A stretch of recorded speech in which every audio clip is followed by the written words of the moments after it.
That's right. I am joined by Jackson Palmer over in San Francisco, joining us at our San Francisco office. Jackson, thank you so much for joining us here. Let's get to the heart of this. So you started Dogecoin as a joke on Shiba Inu memes. I remember those flying around there. Much funny, very crazy. Wow. No, that's not what actually. But you know, why did you start this first of all? Yeah, so I was really fascinated by cryptocurrency markets back in 2013.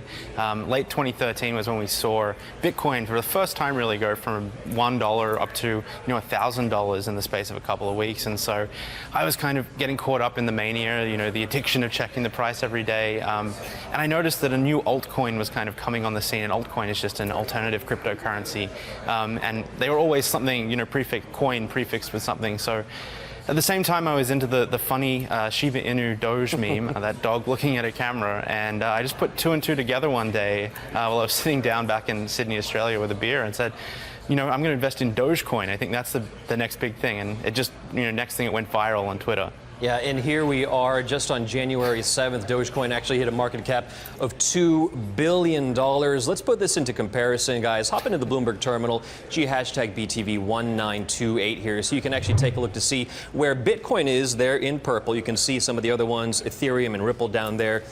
Now, for Dogecoin, it's actually down 60% since that time, Jackson, since January 7th. I know you are a bear. Give me your thoughts, give me your reaction on everything that's happening right now.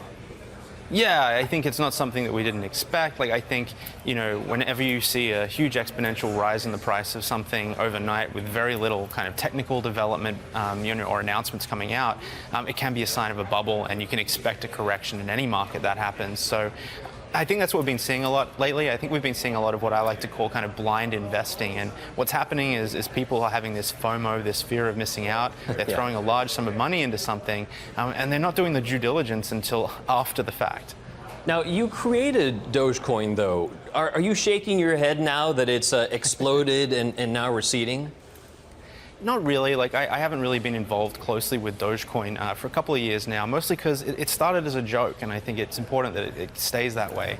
For me now, I really think of Dogecoin as kind of my barometer for how much Bitcoin mania and crypto mania has kind of taken hold, and how much kind of dumb money is flowing into the space. If a coin that hasn't had development in multiple years can go up to $2 billion, then it's really a sign of the times, and I think that's something that a lot of more people should be paying attention to. Now, part of me is wondering how much of this is opportunism here. There is a chart that we just came out just in the past 24 hours or so with regards to the ICOs, the initial coin offerings here. And just in 2017, we hit a record. I mean, there wasn't anything to begin with, really. But $6.8 billion in terms of ICO money raised in 2017 alone. To what extent do you think that this is opportunism that we really need to be aware of? I think it's definitely opportunism. I think there's a lot of money flowing around in the economy because of Bitcoin and its rapid price surge. And so you have a lot of these, in many cases, young investors trying to figure out what to put their money into next. And obviously there's opportunists that are going to cash in on that. I think that the thing that we're seeing, though, is we're seeing a lot of companies just pop up out of thin air with, not very many credentials behind them, or not even a business model to speak of. And so that's kind of alarming that people are putting their money in there just to quickly flip it later on. Right. Now, okay, make a forecast here. I know you're a bear. Where do you think cryptos are going to fall in terms of a percentage by the end of this year?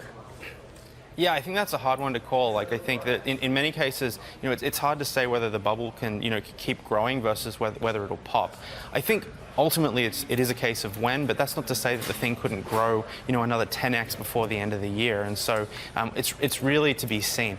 Personally, I think what we're going to start to see is what I said earlier, with people starting to do due diligence on this stuff that they're investing in. And as they do that, they're going to start to say, oh no, I put my money into something that either has scaling issues, has problems from a technical standpoint. Maybe that wasn't such a good investment. And I think that's actually what we're starting to see right now. As you mentioned, cryptocurrencies are kind of having this steady decline right now. Right. I think we're going to see the same thing just kind of continue through the year rather than be a rapid drop overnight.